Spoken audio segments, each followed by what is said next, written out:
Alright, so how y'all doing, boys? Hope you're doing well. Now in today's video, I finally made my mind on who I wanted to get the next Holy Relic for, and as you can tell, it is the boy Escanor. Probably not one of the greatest Holy Relics in the game, but with just how well it suits his new tuxedo costume, and with the fact, it does give him a lot of extra CC, and with Escanor being one of my best CC units, I do use him as an association a lot, so that always helps out.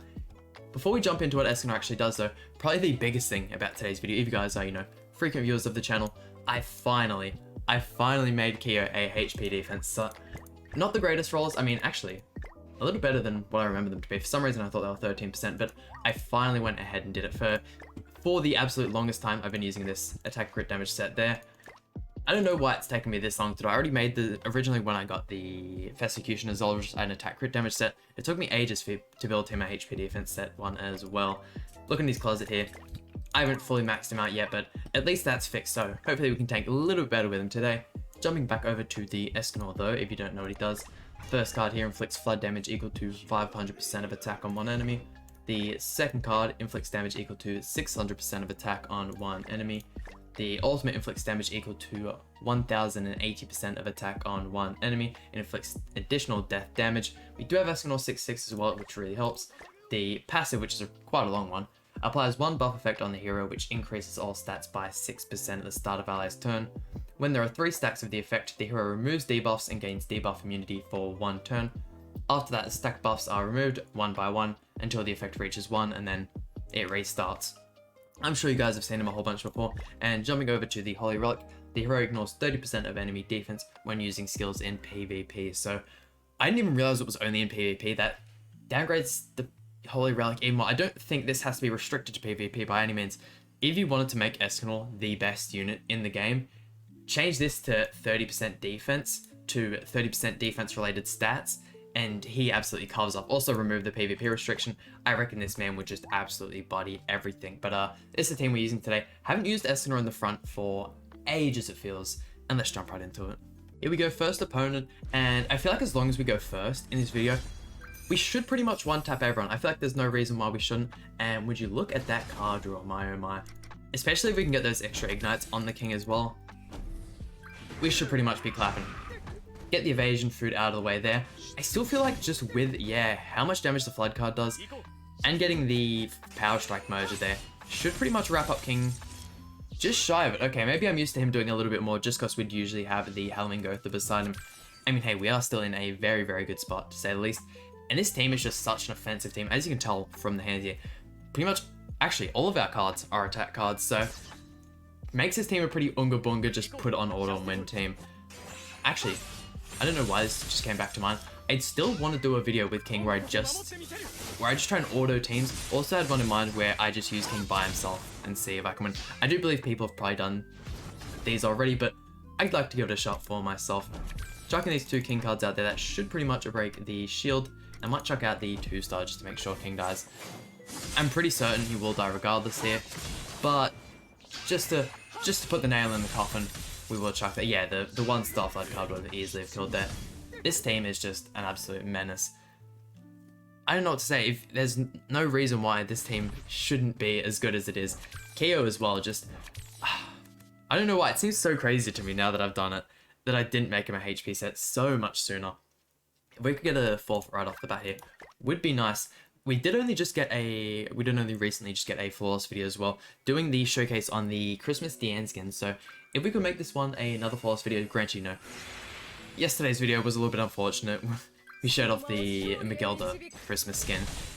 Granted, I didn't expect it to go super, super well, but we'll see. I can imagine this one will go a whole lot better. Pretty much all of these units are. I'd put King in SS tier. These other 2, I'd definitely put in S tier.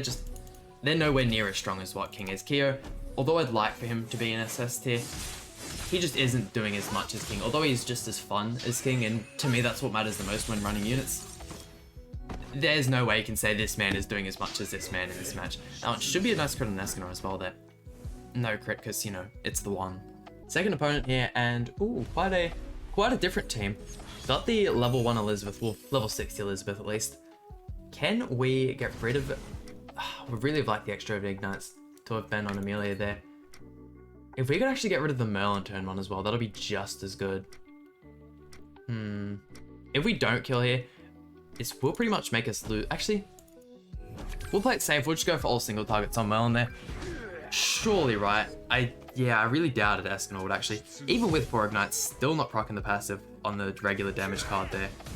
And just shy of killing, goddamn. If we could just have that extra damage from the Halloween Gotha passive, we would just be absolutely destroying it. The Halloween Gotha passive worked in the back. I know that'll never happen just due to the way the passive works. You'd have to have all 4 characters being different like races.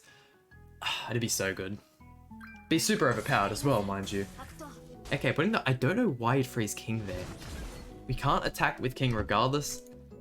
Let's see, 1, 2, and actually, for some reason I have a very strong feeling that we can just absolutely blitz Amelia here.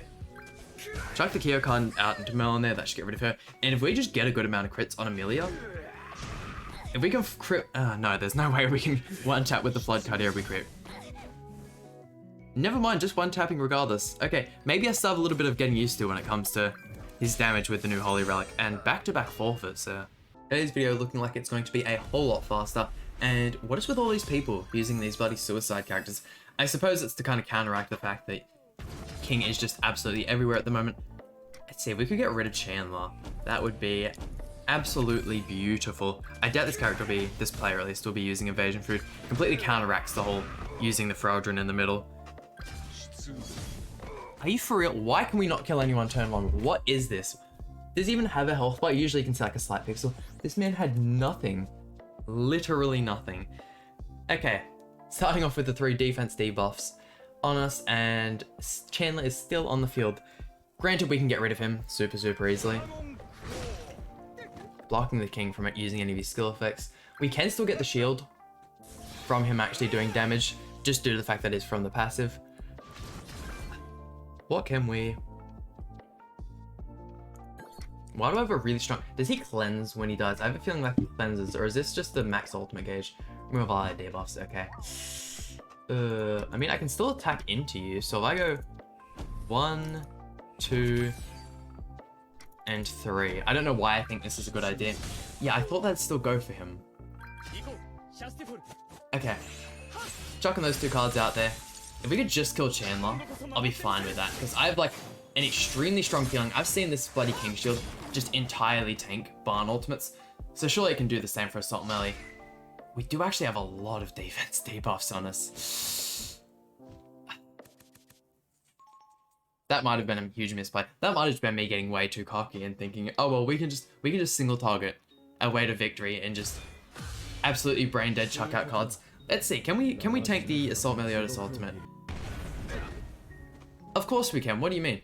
What do you mean? This unit, although he's still just out here one-tapping Kings, doesn't have a 5th weapon, so screw you, Assault Meliodas. Even if I lose this match, you're the real loser here. That is so much health to bloody get through. 1, 2, and 3, I suppose. I mean, we don't have any defense debuffs on Escanor here, so I feel like regardless we're fine, because there is absolutely no way, even with type advantage and all the, you know, just increased stat buffs he has on him and the HP buff and everything there, I just don't think he can survive 15% rolls 6/6 to effect, like, the full effect of the death ultimate. It's just not happening, buddy. I'm sorry to say, this one's pretty much in the bag for us. Damn, even without us having any buffs on him, that still did a lot of damage, and he really killed Escanor there. My oh my, I juiced his melee up way too much, god damn. Okay, so we did actually end up losing one of the matches here. Granted, this was entirely my fault. I will 100% take that one. Lesson learned, we will not be doing that one again. And is that a red Lost Vein in the front of a King team? What? I haven't seen Lost Vein in the front. I feel like I see like blue Valentine's Dairy in the front more than I see red Lost Vein in the front. How strange. Is this just to boost his CC? Because he definitely has a lot of CC. Like, I'll 100% give him that. Wow, we're gonna take so much damage as well. Even with HP defense Kyo, he's just getting absolutely carved up. Are we gonna die? Turn 1. Wow. Man, your King is strong. Surely you have like a Death Pierce in the back or something. That's by far going to be the quickest match of the video. Back-to-back losses, I was not expecting that. Yeah, so he did have the Zeldris in the back as well. And coming up against the Ludocell team, thank God we out CC here. Been a hot minute since I've used Ludocell as well, so might have to, you know, give him a crack in one of our more recent showcases. I think I'd rather get rid of King in all honesty. Actually, with the release of the new Trader Meliodas coming out, might see if I can run him alongside Ludocell. From what I've seen, his damage, even in PvP where like you can't juice him up a ton with the Amplify card, trying to get 3-star cards and also like the 3-star Breath of Bless card for like the maximum amount of buffs you can get is just way too ambitious. It can only really be done against bots, which is the main reason why I feel personally that Margaret King is not the most efficient of teams. Granted, you can just have Margaret there and kind of use her as like a cleanse and just like a little bit of extra damage with the Holy Blade. You know, she's a very good unit by all means, and the Margaret King team is a very viable team. I feel like running him alongside Ludocell, even we've seen a lot of it this video, using him alongside one of like the suicide units is a really good bet. I don't know, I feel like him alongside Ludocell will at least do crazy well. Hoping they give Ludocell a little bit of a buff in the future. Not so much like a buff, but more just like give him something, like the next kind of bit of power grid that happens. Give him a bloody Holy Relic that strictly just increases his HP like through the roof. That way he can be number 1 CC in the game and I can just go back to using Ludocell every single match and have that be on my videos. But final match is a win, so 3-2, which a little worse than I expected. Granted, we did just completely throw one of the matches and the other one was just completely out of our hand. We got demolished. We could have used evade food to kind of counteract that, but it is what it is. There we go, and that just about does it for today's video. I mean, hey, even though we got those 2 losses, I'm definitely happy with how today's showcase went.